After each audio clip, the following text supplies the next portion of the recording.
സർക്കാർ വിചാരിച്ചാലും ഉമ്മൻചാണ്ടിയുടെ സംഭാവനകളെ മറയ്ക്കാനോ താഴ്ത്തിക്കെട്ടാനോ കഴിയില്ല എന്നുള്ളൊരു വസ്തുതയാണ്. വിഴിഞ്ഞം പദ്ധതി ധീരമായി നടപ്പാക്കാനുള്ള കരാറിൽ ഒപ്പിട്ടത് ശ്രീ ഉമ്മൻചാണ്ടിയായിരുന്നു.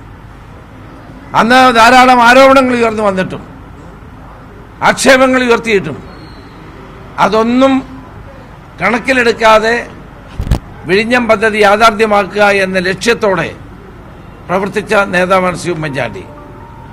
അദ്ദേഹത്തിന്റെ പേര് ആ കരാറിൽ ഒപ്പിട്ട പദ്ധതി ആരംഭിക്കാൻ എല്ലാ നടപടികളും സ്വീകരിച്ച ഉമ്മൻചാണ്ടിയുടെ പേര് അന്ന് പരാമർശിക്കാതിരുന്നത് വാസ്തവത്തിൽ വലിയ കൊടും തെറ്റാണ് കേരളത്തിന്റെ മുഖ്യമന്ത്രി ചെയ്തത്. അദ്ദേഹം മറ്റെല്ലാവരുടെയും പേര് പറഞ്ഞിട്ടും ഉമ്മൻചാണ്ടിയുടെ പേര് പറയാതിരുന്നത് അദ്ദേഹം ഈ പദ്ധതിക്കെതിരെ ആരോപണം ഉന്നയിച്ചതിന്റെ ജാള്യതയാണ് എന്നാണ് ഞാൻ കണക്കാക്കുന്നത്. കേരളത്തിലെ മുഖ്യമന്ത്രി പിണറായി വിജയൻ ഉമ്മൻചാണ്ടിയുടെ പേര് പറഞ്ഞില്ലെങ്കിലും കേരളത്തിലെ കോടാനുകോടി വരുന്ന ജനങ്ങളുടെ മനസ്സിൽ ആ പേരുണ്ടാകും, അദ്ദേഹത്തിന് സംഭാവനകൾ ഉണ്ടാകും. ഇടതുപക്ഷ മുന്നണിയോ CPM-ഓ ഗവൺമെന്റോ പിണറായി വിജയനോ വിചാരിച്ചാൽ ആ നാമധേയം തുടച്ചു നീക്കാൻ കഴിയില്ല എന്നത് ഒരു വസ്തുതയാണ്. ജനങ്ങൾ അതുകൊണ്ടാണ് അദ്ദേഹത്തെ ഇപ്പോഴും മനസ്സിൽ സൂക്ഷിക്കുന്നത് എന്നത് ഒരു വ്യക്തമായ കാര്യമാണ്.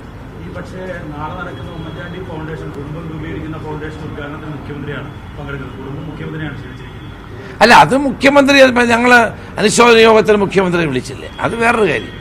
അത് നമ്മുടെ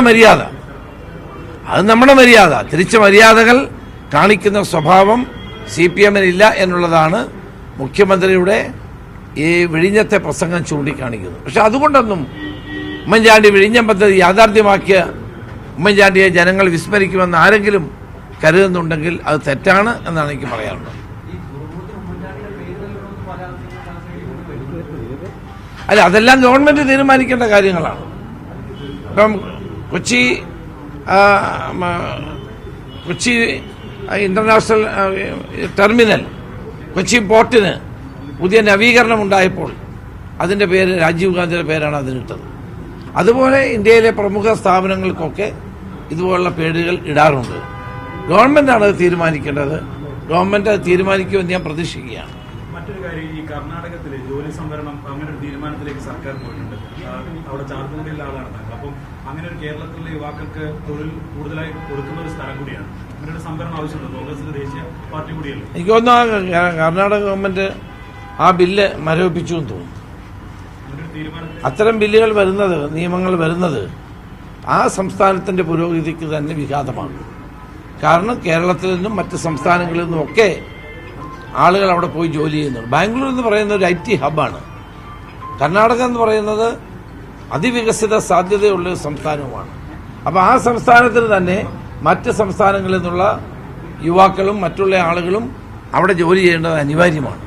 അതുകൊണ്ടായിരിക്കാം ഒരു വീണ്ടും വിചാരം എന്നുള്ള നിലയിൽ കർണാടക ഗവൺമെന്റ് അത് മരവിപ്പിച്ചതെന്ന് എനിക്ക് തോന്നുന്നു. അത് സ്വാഗതാർഹമായ നീക്കമാണ്. അങ്ങനെ ഒരു സംസ്ഥാനവും അത്തരം നടപടികൾ ചെയ്യാൻ പാടില്ല. അവിടുത്തെ ആളുകൾക്ക് ജോലിക്ക് പ്രിഫറൻസ് കൊടുക്കണമെന്നൊന്നും ആർക്കും തെറ്റില്ല. പക്ഷെ മറ്റുള്ള ആളുകൾ അവിടെ പോയി ജോലി ചെയ്യരുത് എന്ന് പറയുന്നത് തെറ്റായ നടപടിയാണ്.